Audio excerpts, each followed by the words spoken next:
اب امام ابو حنیفہ جن کے فتوے پر ہم چلتے ہیں، ان کے پڑوس میں ایک نوجوان رہتا تھا شراب، وہ شراب پی کے شور مچاتا اور زور زور سے گانے گاتا، اور یہ ضرور کہتا اضاعونی فای فتن اضاعوا لیوم کریہۃ وسادات صغر، میں آدمی تو بہت بڑا تھا پر لوگوں نے میری قدر نہ کی، بندہ تھا میں بڑے کم داؤں پر کسے میں نے پہچانے نہیں۔ یہ شعر روز پڑھتا تھا۔ ایک دن وہ شراب پی کے شور مچا رہا تھا تو باہر سے پولیس افسر گزرا، اس نے دیکھا کہ ابو حنیفہ کا پڑوسی اور یہ آپ، اس نے گرفتار کر کے جیل ڈال دی۔ 2-3 دن گزر گئے، اس کی آواز نہیں آئی، تو امام صاحب نے کہا وہ ہمارے پڑوسی کی آواز نہیں آتی، وہ کدھر؟ کہ وہ پولیس پکڑ کے لے گی۔ اچھا، تو تھانے پہنچ گئے۔ وہ تھانے دار اس زمانے میں پتہ نہیں کیا کہتے تھے، آج کی زبان میں کہتا ہوں، تو اس نے پولیس اسٹیشن والے سے کہا بھائی وہ ہمارا ایک پڑوسی آپ پکڑ کے لائے تھے، اس کو آپ چھوڑ دو۔ کہا جی میں تو آپ کی وجہ سے پکڑ کے لاؤں کہ آپ اتنے بڑے عالم اور آپ کے پڑوس میں شراب پی کے شور مچاتا ہے؟ تو کہنے کہ بھائی میری وجہ سے ہی پکڑا ہے، میری وجہ سے چھوڑ دوں گا، یہ چھوڑ دیتا ہوں۔ تو چھوڑ دیا، اس کو نکال کے لائے، کہنے کہ بھائی زمانے نے تیری قدر نہیں کی، میں نے تو کی نا تیری قدر کی۔ اس نے ایسی شراب سے توبہ کی کہ پھر اس کو ہاتھ نہیں لگایا۔ محبت، دین محبت سکھاتا ہے۔ میرے نبی نے پوچھا اسلام کا سب سے مضبوط عمل کون سا ہے؟ صحابہ نے کہا نماز، آپ نے کہا نہیں۔ صحابہ نے کہا جہاد، آپ نے کہا نہیں۔ صحابہ نے کہا حج، آپ نے کہا نہیں۔ صحابہ نے کہا روزہ، آپ نے کہا نہیں۔ صحابہ نے کہا صدقہ، آپ نے کہا نہیں۔ کہ پھر آپ ہی بتائیں؟ تو آپ نے فرمایا اسلام کا سب سے مضبوط عمل آپس میں اللہ کے لیے محبت کرنا ہے۔ ایو الاسلام اوثق، قالوا الصلاة قال لا، قالوا الجهاد قال لا، قالوا الصيام قال لا، قالوا الصدقة قال لا، قالوا الله ورسوله أعلم، قال إن اوثق عرى الاسلام الحب لله والبغض لله۔ اسلام کا سب سے مضبوط عمل آپس میں محبت کرنا ہے۔ ادھر دیوبندی بریلوی بن کے نہ رہنا، ادھر شیعہ سنی بن کے نہ رہنا، یہاں امتی بن کے رہنا، مسلمان بن کے رہنا، ورنہ میرے نبی کی زندگی کو ذبح کرنے والے بنو گے۔ تو اپنے نبی کی معاشرت سیکھو کہ میرے نبی گھر، یہ تو پڑوسی کا حق بتا ہے، پڑوسی۔ ایک یہودی کا جنازہ گزرا، آپ احترام میں کھڑے ہو گئے۔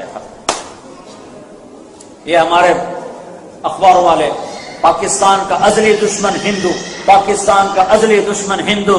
ارے نہیں بے وقوفو، تم خود اپنے دشمن ہو، تم خود اپنے دشمن ہو۔ تو ادھر ادھر کی نہ بات کر، یہ بتا کہ قافلہ کیوں لٹا، مجھے رہزنوں سے گلا نہیں، تیری راہبری کا سوال ہے۔ ہم نے خود اپنے پاؤں پہ کلہاڑی ماری۔ کسی کے پیٹ میں بھی درد ہو تو امریکہ کی سازش ہے۔ سارا پاکستان جھوٹ سے بھرا پڑا ہے، امریکہ کی سازش ہے۔ 90% لوگ نماز نہیں پڑھتے، یہ امریکہ کی سازش، یہ یہودیوں کی سازش ہے۔ 100% اولاد ماں باپ کی نافرمان ہے، یہ یہودیوں کی سازش ہے۔ سارے بینکوں میں مسلمانوں کا پیسہ سود پہ پڑا ہوا ہے، یہ امریکہ کی سازش ہے۔ ڈیفنس میں ہر چوتھے گھر میں مجرا ہو رہا ہوتا ہے، یہ امریکہ کی سازش ہے۔ شراب چلتی ہے، زنا چلتا ہے، یہ یہودیوں کی سازش ہے۔ یہ اپنے پاؤں پہ خود کلہاڑی مار رہے ہیں۔ قوموں کے سفینے اوروں کے ڈوبونے سے نہیں ڈوبتے، اپنے ہاتھوں سے ڈوبتے ہیں۔ 3 کام جو قوم کرے گی تباہ ہو جائے گی، 3 کام جو کرے گی آباد ہو جائے گی۔ جس قوم میں ظلم ہوگا، جس قوم میں جھوٹ ہوگا، جس قوم میں دھوکہ ہوگا، وہ قوم تباہ ہو جائے گی۔ جس فرد، مرد، عورت میں جھوٹ، ظلم، دھوکہ ہوگا، تباہ ہو جائے گی۔ جس قوم میں سچائی ہوگی، عدل ہوگا، دیانت ہوگی، فرد ہو یا مرد ہو، عورت ہو یا قوم ہو، انہیں کوئی زوال پہ نہیں لا سکتا۔ وہ عروج کی سیڑھیاں چڑھ کے رہیں گے، اللہ چڑھا کے رہے گا۔ میرا مسلمان بھائی بہن ظلم میں لتھڑا ہوا ہے، جھوٹ میں کالا ہو چکا ہے، دھوکے دینے کو تجارت سمجھتا ہے۔ میں کیسے کہوں کہ یہودی کی سازش ہے، امریکہ کی سازش ہے؟ میرے اپنے ہاتھوں کی کمائی ہے۔ میرا نبی پڑوسی کا یہ حق بتا رہا ہے، پڑوسی چاہے ہندو ہو، سکھ ہو جائے، اور 4 اہل سنت کے امام سب سے بڑا شخص جس کے فتوے پر آج بھی 50 کروڑ مسلمان عمل کرتا ہے، وہ شرابی کو چھڑا کے لایا۔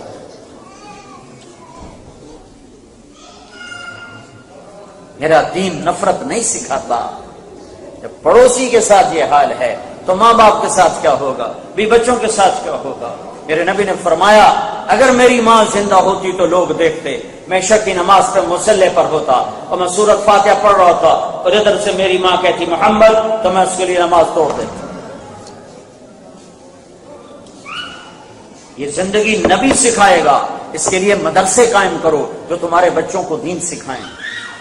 پھر اپنے پاؤں پہ کھڑا ہونے کے لیے تمہیں دنیاوی علم کی ضرورت ہے، اس کے لیے اپنے اسکول بناؤ جس میں تمہارا اپنا اسلامی ماحول ہو، تو تمہارے گھر میں ایمان کی فضا ہو۔ اس کے لیے تبلیغ میں نکلو تاکہ تمہیں پتہ چلے کہ زندگی گزارنے کے آداب کیا ہیں، طریقے کیا ہیں، سلیقہ کیا ہے۔ آپ نے فرمایا عمر، کس کو کہہ رہے ہیں عمر، کس کو کہہ رہے ہیں علی، علی عمر،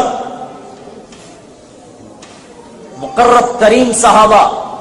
میرے بعد کوئی نبی ہوتا تو عمر ہوتا۔ علی جنت میں تیرا گھر میرے گھر کے سامنے ہے، ان کو کہہ رہے ہیں۔ تمہارے زمانے میں ایک شخص آئے گا، اس کا نام ہوگا اویس، اس کا قبیلہ ہوگا عامر، اور اس کا خاندان ہوگا قرن، اس کا رنگ ہوگا کالا، قد ہوگا درمیانہ، آئے گا وہ یمن سے۔ جب آئے تو تم نے اس سے اپنے لیے دعا کروانی ہے۔ عمر علی کو ان کی دعا کی ضرورت ہے؟ سورے تابعین اکٹھے ہو جائیں ایک صحابی کے بال کے برابر نہیں، تو عمر علی کو کوئی پکڑے گا۔ اور اویس کے بارے میں کہا جا رہا ہے، اویس قرنی، نام سنا ہے نا اویس قرنی؟ اویس قرنی، قرن خاندان ہے، عامر قبیلہ ہے، اور ان کا علاقہ یمن میں۔ میں 2 سال پہلے گیا، میں ان کے علاقے میں گیا، ان کے گاؤں میں گیا جہاں وہ پیدا ہوئے۔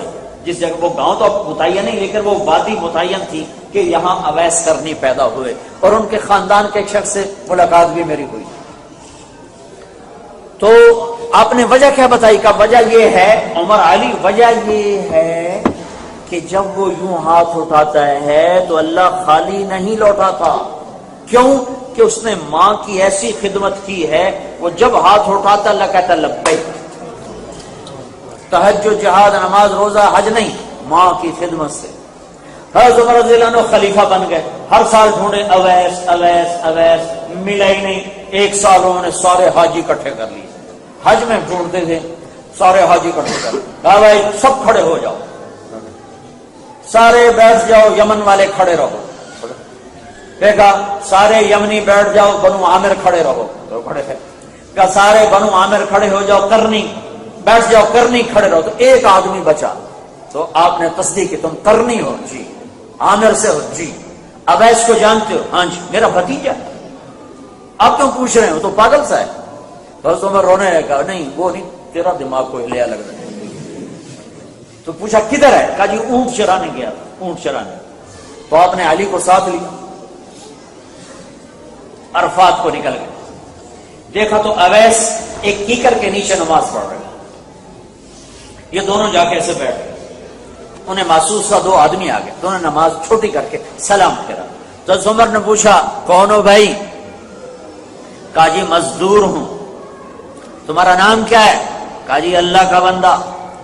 کہا بھائی اللہ کے بندے تو سارے ہیں، میں وہ نام پوچھ رہا ہوں جو تیری ماں نے تیرا رکھا۔ وہ تو دونوں کو نہیں جانتا تھا، پہلی دفعہ حج پہ آئے تھے۔ وہ کہنے لگے تم کون ہو میرا انٹرویو کرنے والے؟ تو اس پر حضرت علی نے کہا اویس یہ ہیں امیر المومنین عمر، اور میں ہوں علی بن ابی طالب۔ پھر وہ ایسے ہلنے لگے، دونوں کو سلام کیا۔ اچھا اللہ کے نبی نے نشانی بتائی تھی کہ اس کی کمر پہ ایک نشان ہوگا سفید۔ تو عمر نے کرتا اٹھا کے دیکھا تو سفید نشان ہے۔ کہنے لگے بچے دعا کر ہم دونوں کے لیے۔ وہ حضرت میں آپ کے لیے دعا کروں؟ میری اوقات ہے، میں تو آپ کے قدموں کی خاک نہیں، میں کیسے کروں؟ کہ کر۔ کیوں؟ کہ اللہ کے نبی نے کہا تھا، اللہ کے نبی نے فرمایا تھا کہ ماں کی خدمت کر کے اویس اس مقام پہ پہنچ چکا ہے، جب یوں کہتا ہے تو اللہ لبیک کہتا ہے۔ عمر علی جیسے سے دعا، اللہ کی قسم عمر علی کو اویس کی دعا کی ضرورت نہیں تھی۔ اللہ آگے دیکھ رہا تھا، اللہ کے نبی آگے دیکھ رہے تھے کہ یہ امت ماؤں کو کیسے ذلیل کرے گی۔ تو اللہ کے نبی نے یوں ادنا کا پابند کیا اعلیٰ کو، تاکہ پیغام آگے جائے کہ ماؤں کی خدمت چھوٹوں کو بھی بڑا کر دیتی ہے، ادنا کو بھی اعلیٰ کر دیتی۔ پھر ایک اور حدیث میں آپ نے فرمایا لوگ جنت میں چلیں گے، اویس بھی چلے گا۔ جب جنت کے گیٹ پر آئیں گے تو اللہ تعالیٰ فرمائے گا باقی اندر چلے جاؤ، اویس کو روک دو، تو اویس رک جائیں گے اور ڈر جائیں گے، یا اللہ ایک ہی بڑی بوئے تھے آگے پیچھا، تو اللہ تعالیٰ فرمائیں گے پیچھے دیکھو، تو اویس پیچھے دیکھیں گے تو سب مجرم کھڑے ہوں گے، دوزخ والے کھڑے ہوں گے، تو اللہ تعالیٰ فرمائیں گے تو نے مجھے خوش کیا تھا اپنی ماں کی خدمت سے، یہ دوزخ والے کھڑے ہیں تو ایسے اشارہ کر، جس جس کا تو اشارہ کرے گا آج تیری تو فیل لاکھوں آدمیوں کو جنت میں ڈالوں گا۔ پیچھے کیا ہے؟ وَقَضَىٰ رَبُّكَ أَلَّا تَعْبُدُوا إِلَّا إِيَّاهُ وَبِالْوَالِدَيْنِ إِحْسَانًا، کیا زندگی بتائی۔ إِمَّا يَبْلُغَنَّ عِندَكَ الْكِبَرَ أَحَدُهُمَا أَوْ كِلَاهُمَا فَلَا تَقُل لَّهُمَا أُفٍّ وَلَا تَنْهَرْهُمَا وَقُل لَّهُمَا قَوْلًا كَرِيمًا وَاخْفِضْ لَهُمَا جَنَاحَ الذُّلِّ مِنَ الرَّحْمَةِ وَقُل رَّبِّ ارْحَمْهُمَا كَمَا رَبَّيَانِي صَغِيرًا۔ کیا میرے رب نے ماں باپ کا حق بتایا۔